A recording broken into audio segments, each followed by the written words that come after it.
Hello everyone and welcome to another episode ng ating Burn Scoop. At ngayon ay magluluto na naman tayo ng panibagong recipe na napakasimple pero healthy sa ating lahat. So bago ang lahat, kumusta na po kayo? And I hope na everything is alright. So sana lahat po tayo ay nasa mabuting kalagayan at magandang kalusugan. So malapit na po ang Christmas at malapit na rin ang celebration ng ating mga pamilya sa darating na Pasko. So I hope na everything is doing well. At ngayon sa Burn Scoop ay magluluto tayo ng Ginataang Langka. Ito ay napakasimple or madaling ihain sa ating pagkainan. So alam po natin na naglawag na po ang ating government sa ating protocol or community quarantine protocol, and everyone is have the luxury to go out and go to the mall, and siyempre yung mga papasok sa ating mga trabaho. And then siyempre sa mga pumapasok sa ating mga trabaho, pag uwi ng bahay, kailangan natin ng masarap na pagkain. Kaya ang recipe ito ay siguradong mabubusog ang ating mga loved ones pagdating at pagkagaling sa trabaho nila. At may hain sa pagkainan sa ating pamilya. Kaya tara na! Lutuin na natin ang Ginataang Langka.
Para sa ating mga ingredients ng Ginataang Langka, meron tayong 1 kilo of langka,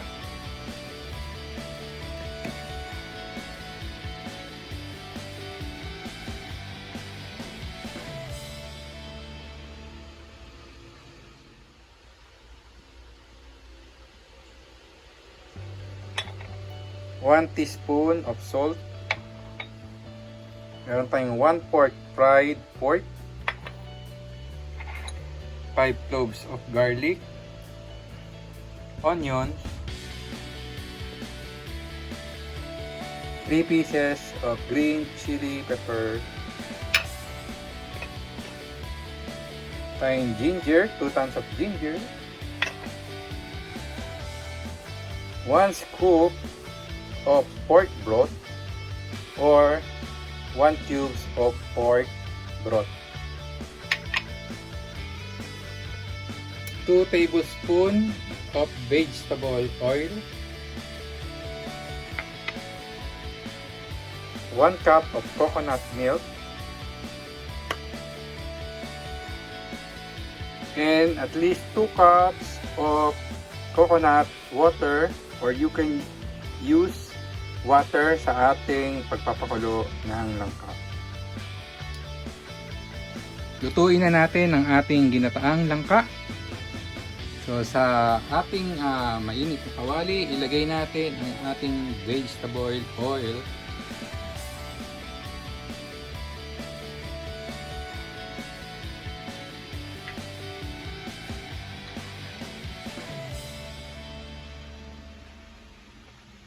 Ilagay natin ang ating garlic.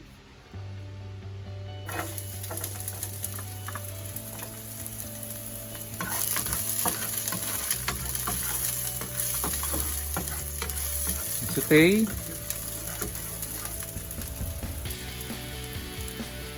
Add na rin natin ang ating ginger.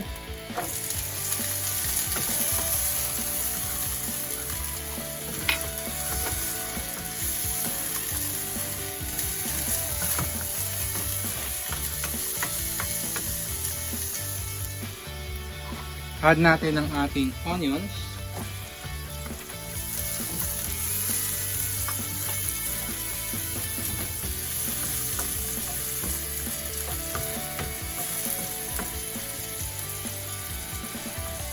Ang ating green chili.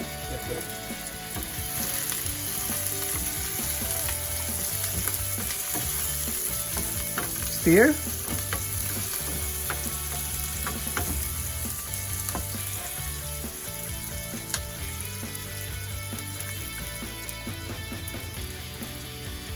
Add our fried pork.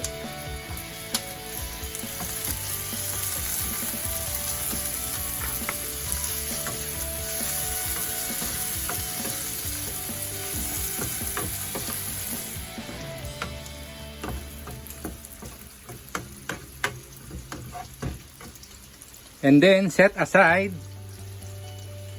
sa ating malaking casserole. Ilagay natin ang ating water or coconut water na 2 cups. And then ilagay natin yung ating ginisa na pork.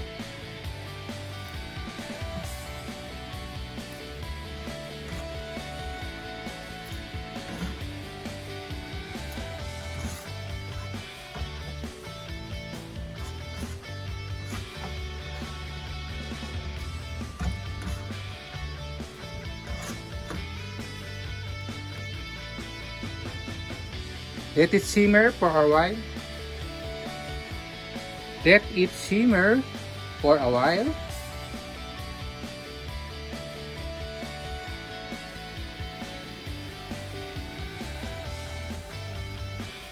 So once it's simmered, add natin ang pork broth.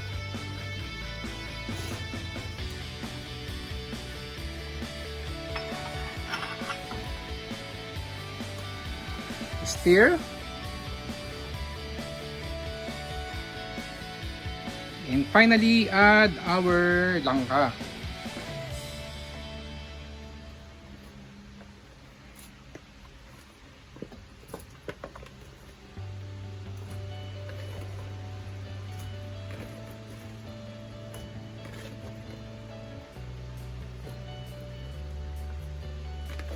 Don't forget to like, share and subscribe my channel, and visit my FB page, Burns Channel.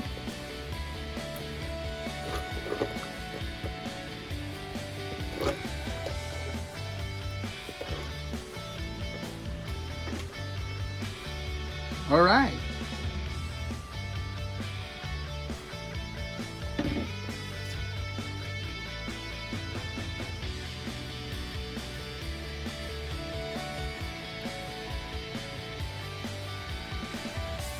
Cover it and wait to boil. After 15 minutes, check natin yung ating langka at haluin.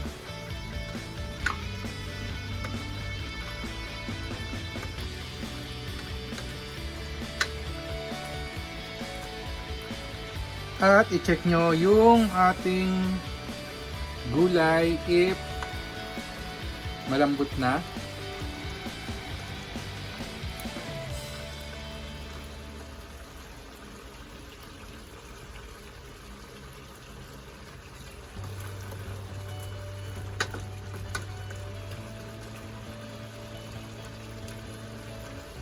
Then pwede nating ilagay yung ating last na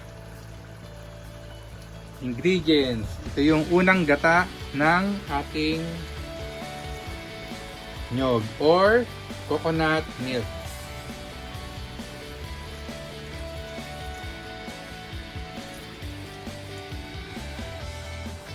Let it simmer for a while. So patutuyuan natin konti yung gata niya para lumabas yung kanyang coconut oil.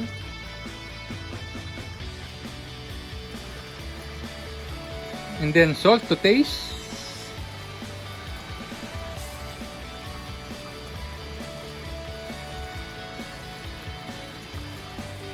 And guys, after 5 to 10 minutes, luto na ang ating ginataang langka.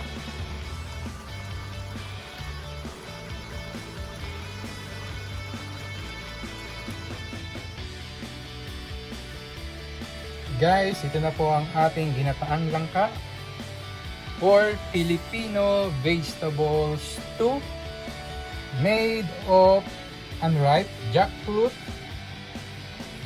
and coconut milk with spices. Yan po ang ating nilutong ginataang langka.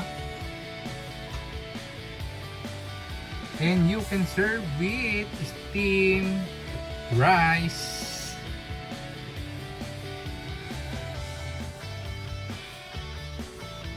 Alright.